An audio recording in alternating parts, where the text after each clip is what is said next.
occupied France, August 1943. On a secluded Luftwaffe airfield just after 0400 hours, Oberleutnant Werner Schultz, the chief technical officer of Jagdgeschwader 26, received news that should have been cause for celebration. An American P-47 Thunderbolt had been forced down, its pilot captured, and the aircraft itself was largely undamaged. This was a treasure trove of intelligence. For months, German pilots had been encountering this formidable American fighter, reporting capabilities that seemed almost impossible. Now, German engineers would finally have the opportunity to examine one up close and personal. When Schultz first laid eyes on the P-47 sitting on the tarmac, his initial reaction mirrored that of every pilot.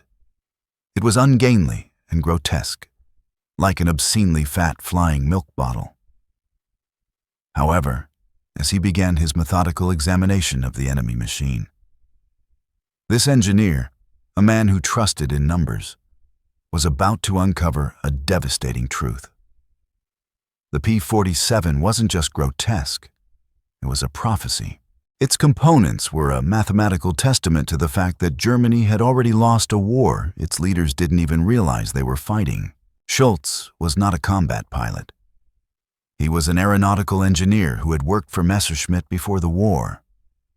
His job was to analyze enemy aircraft, identify their weaknesses, and recommend tactical countermeasures. When he arrived at the airfield and saw the P-47 for the first time, he shared the initial reaction of many German pilots. The thing was grotesque, obscenely fat, and ungainly. The fuselage was massive, built around an enormous radial engine. The aircraft weighed nearly 8 tons fully loaded. In comparison, the Focke-Wulf FW-190, Germany's frontline fighter, weighed about 4 tons. German pilots had even nicknamed it the Fliegende Waschmaschine, the flying washing machine, or, more commonly, the flying milk bottle. Looking at it sitting there on the tarmac, Schultz understood why. It looked like it had no business being airborne, but Schultz was a scientist. He didn't care about appearances, he cared about performance. And as he began his thorough examination, what he discovered would shake him to his core. Schultz started with the heart of the machine, the Pratt & Whitney Ocker 2800 double WASP engine. When his team removed the cowling, they stood in silence for a long moment.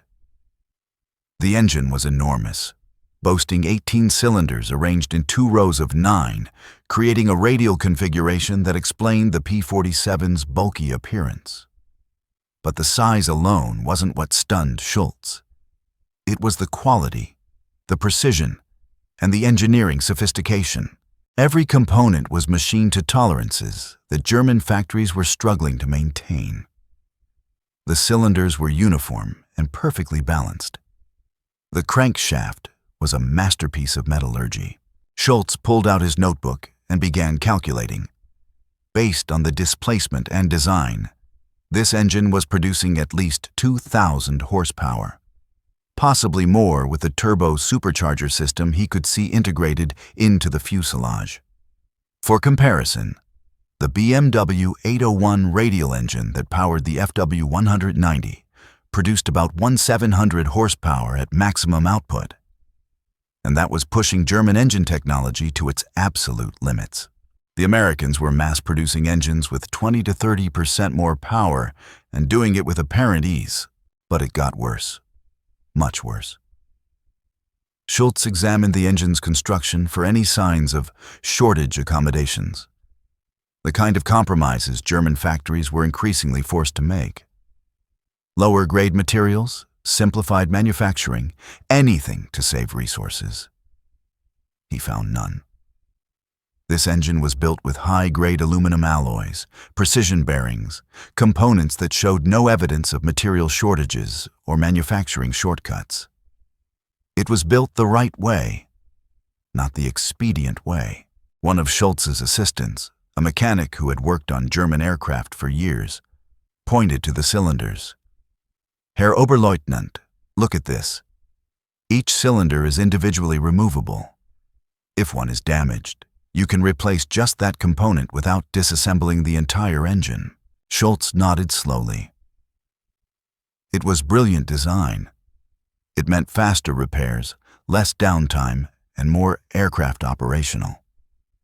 German engines required extensive disassembly for major repairs. This American design assumed that maintenance would happen frequently and needed to be efficient. But there was something else that caught Schultz's attention, something that made his stomach tighten with dread. The real secret of the P-47's performance wasn't just the engine. It was the Turbocharger system. Schultz had read intelligence reports about this, but seeing it in person was something else entirely. A complex network of ducting snaked from the engine down through the fuselage to a turbine mounted in the rear of the aircraft. The system used the engine's exhaust gases to spin a compressor at over 20,000 RPM, forcing pressurized air back into the engine. The engineering was staggering. The exhaust had to be channeled through ducting that could withstand extreme heat. The turbine had to spin at speeds that would tear apart inferior bearings. The entire system had to be precisely calibrated to avoid damaging the engine. German engineers had experimented with turbo superchargers, but they'd never successfully fielded one.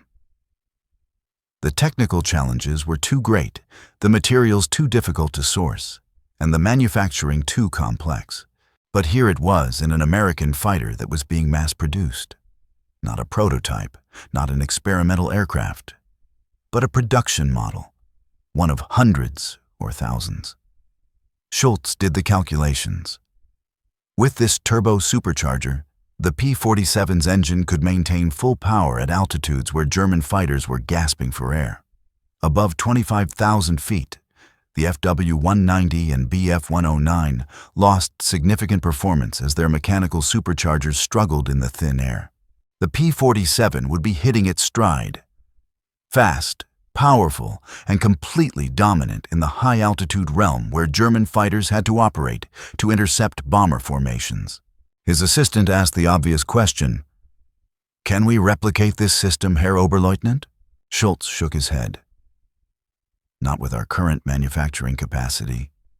This system requires precision machining, high-grade steel alloys, and thousands of man-hours of skilled labor.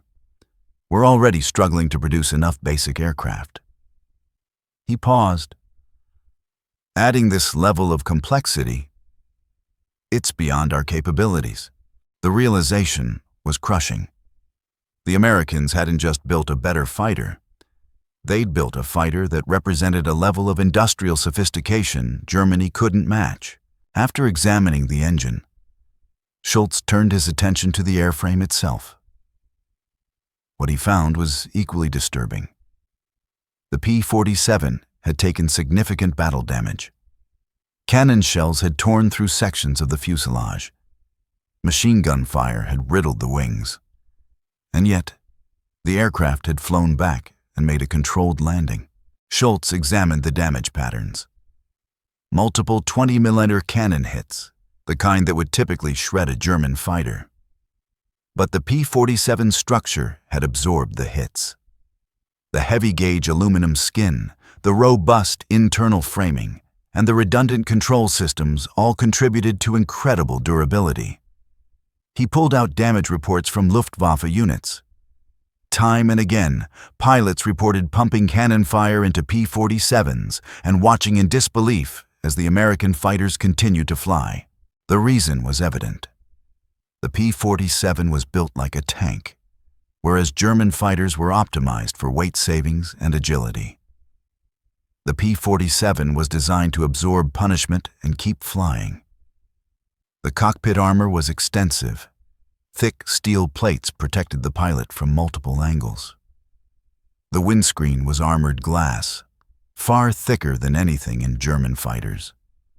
But most importantly, the R-2800 radial engine served as a massive shield. Unlike the liquid-cooled inline engines in the Bf-109 and FW-190, the radial had no vulnerable coolant system. You could shoot cylinders off the engine and it would keep running. Schultz found documentation showing that P-47s had returned to base with multiple cylinders destroyed, fuel tanks punctured, and control surfaces shot away. German fighters with similar damage would have fallen from the sky. One of his engineers made an observation. It's over-engineered. They've added weight for durability that could have been used for performance. Schultz nodded. Yes, but they can afford to. They have engines powerful enough to carry the extra weight. We don't.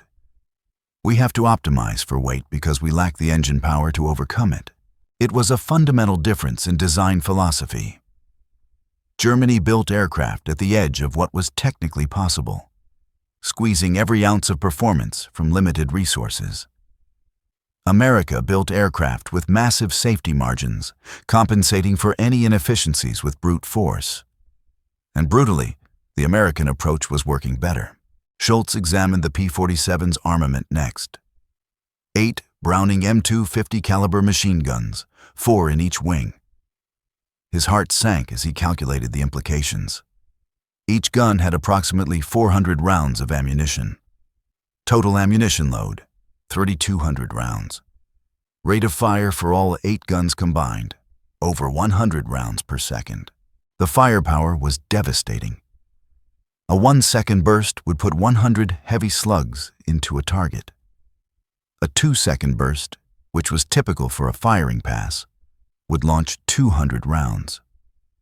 German fighters typically carried 2 or 4 machine guns, plus 1 or 2 cannon.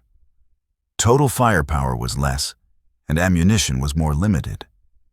A Bf-109 might have 60 rounds for its cannon and 500 for its machine guns. Once that was expended, the pilot had to return to base. The P-47 pilot could fire almost continuously for 30 seconds. In practice, that meant multiple long bursts across several engagements before running out of ammunition. But it wasn't just the quantity. Schultz examined the 50 caliber rounds themselves. They were heavy, high-velocity projectiles that could punch through armor and structural components with ease. He'd read reports from pilots describing the effect of P-47 fire as a wall of lead. Now he understood why. With 8 guns converging at a focal point, anything caught in that cone of fire would be shredded. German aircraft, with their lightweight construction and limited armor, would disintegrate under this kind of firepower. A P-47 didn't need to be precise. It just needed to get the target generally in front of it and pull the trigger. Schultz made notes. Recommendation: avoid head-on engagements with P-47. Probability of surviving return fire minimal. As Schultz compiled his technical report, he began to see a pattern that went beyond any single component.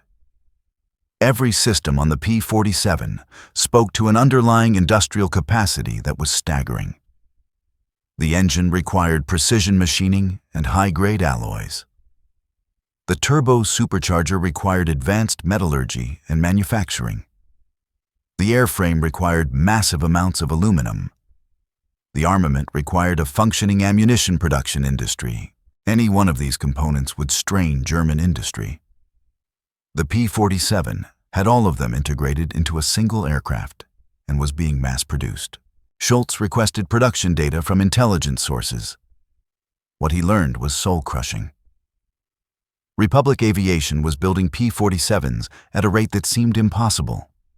By late 1943, they were producing over 500 aircraft per month. Plans called for ramping up to 600, 700, even 800 per month by 1944. For comparison, German factories were struggling to produce 300 to 400 single-engine fighters per month total across all types. And German production was constantly disrupted by Allied bombing. But the numbers got worse. The R-2800 engine wasn't just used in the P-47. It powered multiple American aircraft. Total production of R-2800 engines would exceed 125,000 units during the war. Over 125,000 of these 2,000 horsepower engines. Germany's entire production of aircraft engines for all types across the entire war would be roughly 250,000 units, most of them significantly less powerful. The Americans were building more of a single advanced engine type than Germany could produce total engines. The disparity was incomprehensible. Schultz sat at his desk, staring at the numbers. He ran the calculations again, thinking he must have made an error, but the numbers didn't change. American aircraft production for 1943 was projected to exceed 85,000 aircraft. German production would be about 25,000, a ratio of more than 3.1. But it was worse than that, because American aircraft were on average heavier and more complex. A single B-17 bomber required more aluminum and man-hours than 3 Bf-109 fighters. The Americans were building thousands of B-17s. The material disparity was overwhelming. America was fighting a global war, supplying the Soviets with thousands of aircraft and tanks, equipping British forces, and still outproducing Germany in every category. Schultz's final report was due to be presented to High Command in Berlin. As he compiled his findings, he knew he was writing something dangerous. The report documented the P-47's technical superiority in multiple areas. It acknowledged that Germany lacked the industrial capacity to produce equivalent systems, and it contained a conclusion that would be seen as defeatist. His summary read, "The P-47 Thunderbolt represents a level of industrial and technological sophistication that exceeds Germany's current capabilities. Its widespread deployment suggests American production capacity far exceeds previous intelligence estimates. Recommendation: tactical adjustments to minimize engagement with P-47 at high altitude. Strategic assessment: continued attrition against numerically and technically superior enemy aircraft will result in unsustainable losses. In other words, we can't beat this. And if we keep fighting the same way, we'll be destroyed." Schultz's commanding officer read the report and looked at him with a mixture of respect and concern. "You know this will not be well received in Berlin. They don't want to hear that American aircraft are superior." "Should I alter the findings?" Schultz asked, already knowing the answer. "No, the report is accurate, but prepare yourself. The leadership doesn't respond well to uncomfortable truths." The report was forwarded up the chain. Schultz never received an official response, but he heard through informal channels that it had been dismissed as overly pessimistic. One staff officer reportedly said, "This engineer has been demoralized by enemy propaganda. The P-47 is crude American engineering, inferior to our designs." Schultz wasn't surprised. He'd seen this pattern before. Intelligence that contradicted Nazi ideology was rejected, regardless of its accuracy. But for Schultz personally, the examination of the P-47 had been a revelation. Not just about the aircraft, but about the war itself. In the months following his report, Schultz watched his predictions come true. P-47s appeared in increasing numbers over Europe. German fighter losses mounted. Experienced pilots were shot down and not replaced. The tactical recommendations he'd made, avoiding high-altitude engagements and using hit-and-run tactics, were slowly adopted. But by then, it was too late. The Americans had achieved air superiority through sheer weight of numbers and technical advantage. Schultz examined other captured American aircraft. Each one told the same story: superior materials, sophisticated systems, and evidence of an industrial base operating at a scale Germany couldn't match. He saw a captured C-47 transport plane. It was one of over 10,000 that would be produced. Germany's entire transport fleet was a few hundred aircraft, mostly obsolete designs. He examined a P-51 Mustang. It combined the range of the P-47 with even better performance, The engine was a Packard-built Rolls-Royce Merlin, produced under license in America. Thousands of them. Every aircraft he examined reinforced the same conclusion. Germany was losing an industrial war to an enemy with overwhelming material superiority. What haunted Schultz was that this information was available. The intelligence existed. German agents were reporting on American production. Captured equipment proved the quality, but the leadership refused to accept it. Or, more accurately, they accepted it, but believed that German will and superior tactics could overcome material disadvantage. Schultz had been trained as an engineer. He believed in numbers, in mathematics, and in physical reality. And the physical reality was undeniable. Germany was being buried under an avalanche of American steel. After the war, when production figures were declassified, Schultz's estimates were proven conservative. He'd actually underestimated American capacity. Total American aircraft production from 1940 to 1945, over 300,000 aircraft. German production in the same period, approximately 94,000.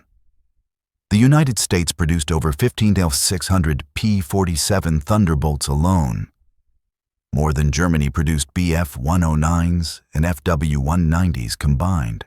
The R-2800 engine that Schultz had examined with such awe in 1943. Over 125,000 were built.